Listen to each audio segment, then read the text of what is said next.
Well, hey there. Welcome to Movie Review Mom. I'm the mom and I do the movie reviews. And today the movie I'm reviewing is called Chickenhare and the Hamster of Darkness. This cute children's adventure flick is now available on Netflix. It's rated G.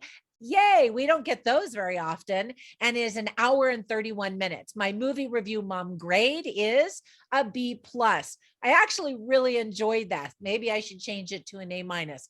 Anyway, I'm going to give you an overview in a nutshell and point out things I liked and didn't like, as well as offer tips for parents, themes worth talking about with your kids if you watch this with them, and you should, as well as funny lines, interesting lines, and movie recommendations for some other films that are sort of similar that I think you might also enjoy. All right, let's dive in. In a nutshell, this colorful animation is based on a comic book series by Chris Grine. The story is about a brave young animal explorer who teams up with two trusty friends to find a powerful artifact before his greedy uncle can get his paws on it. Eager to fit in and feel loved in spite of his differences, he's obsessed with adventuring in spite of his clumsiness. The film is directed by Ben Stassen and Benjamin Musquet. I don't know if I pronounced that correctly or not. But anyway, the screenplay was written by David Collard. So I have four sons, and one of them was completely obsessed with hamsters. So, of course, we had plenty of hamsters over the years while they were growing up. He would have really enjoyed this movie when he was a little kid. I think they all would have, but he especially would have.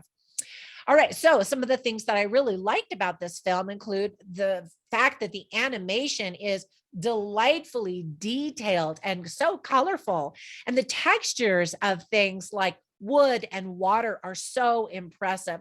I love details in any movie, especially in animation, because it just can bring a movie to life, can it? And this movie definitely has all of that. The voice talents include Jordan Tartico, who plays the voice of Chickenhare, Joe Ochman, who is the voice of Abe, Danny Fessenfeld, who is the voice of Lapin, Mark Irons, who's the voice of Piggies, and Dante Paris. So the design of Abe the turtle, the royal servant, is totally adorable. I loved the entertaining touch of his constantly changing hats. So cute, so fun. I actually had pet turtles for 25 years, so I'm a little bit biased, but Abe was so fun and had the most of the humorous lines as well. Inspired heavily by Indiana Jones and the Raiders of the Lost Ark, there are many scenes that are almost duplicated with a respectful nod to that classic adventure tale. At one point, the turtle servant quips, "Darn tropes." He actually says that. And adults will recognize some of the music inspired by other movies too. The Easter eggs come from movies like Moana, Angry Bird, Lion King, and even the Star Wars, The Empire Strikes Back. Plenty of humor, both spoken and visual. I laughed out loud. I laughed inside. I just thought it was really entertaining. And then the animation design of the pig soldiers, I guess you would call them soldiers, was ridiculously cute and so original. I just got the biggest kick out of that. And I love seeing something new and original and fresh.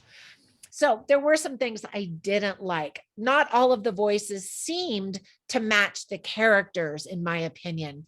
A lot of the humor is geared toward adults. Many of the jokes, references, and vocabulary will go way over the head of young kids, allowing the parents to enjoy the movie while their kids watch it, I suppose. But sometimes kids won't even understand some sentences that are being said because it's adult humor or just advanced vocabulary. Now, I was also hoping that the hamsters were going to be cuter and more epic, and they weren't. I mean, hamsters is in the title of the movie, so I was expecting more. I thought it would have been awesome if there had been one of those Puss in Boots moments where, you know, the little hamsters are looking at you and they have these big, beautiful, adorable eyes, you know, and they're just fuzzy or cute or something. Now, no spoilers, but there's none of that. And I was like, How could you have hamsters in a movie and not make them adorable and cute and fuzzy and like all of that? But anyway, they're still there and entertaining, I guess. So let me give you some tips for parents. There is some bullying portrayed, animated violence in a bar scene and other locations, characters in perilous situations throughout the entire movie, pretty much. And it's a kids' movie. So yeah, there is farting from the skunk character in the film. There's no profanity. Yay. Instead, we hear words like darn, and I'm totally okay with that. This movie is family friendly for all ages. So, some of the themes that are illustrated very well are self identity and finding out what makes you special and then celebrating that, confidence in oneself, courage, family, friendship, working together, and using one's unique talents to do things that other people can't do. That oftentimes, when there's something weird or different about us, we want to do what everybody else is doing. But instead, we need to look at, well, what can we do that they can't do? And then can make our contributions that way. So I really liked that lesson. So there are, like I said, plenty of funny lines. I just will share one of them with you. And that is the same royal turtle servant who says, darn tropes. He also says, darn semantics, which again, parents will laugh at and kids won't even know what semantics are. So, like I said, the humor seems more geared towards the adults. There's lots of running around and mayhem and chaos that the kids will get a kick out of visually. Now, some of the interesting lines are one that's spoken by the dad, who is a king, and he says, the things that make us different are the things that make us special. And I know little kids, including mine, always said, we're special, just like everybody else. And there's a little bit of fun to be had with that thought in the movie as well. And then the skunk gives the greatest message and theme of the movie, I would say, by far. And he says, look, all of us are born with things that make us different. The only choice we have is how we see those things. So we can either be ashamed of them or we can embrace them and recognize that our differences are what make us special.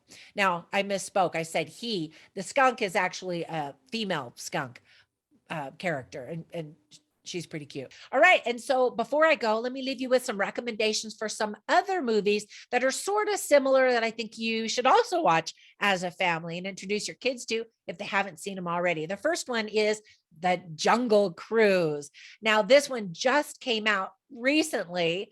Well, time sure flies. I would have to look it up to see when it came out, but I will queue up my movie review of Jungle Cruise so you can learn a little bit about that if you've missed it.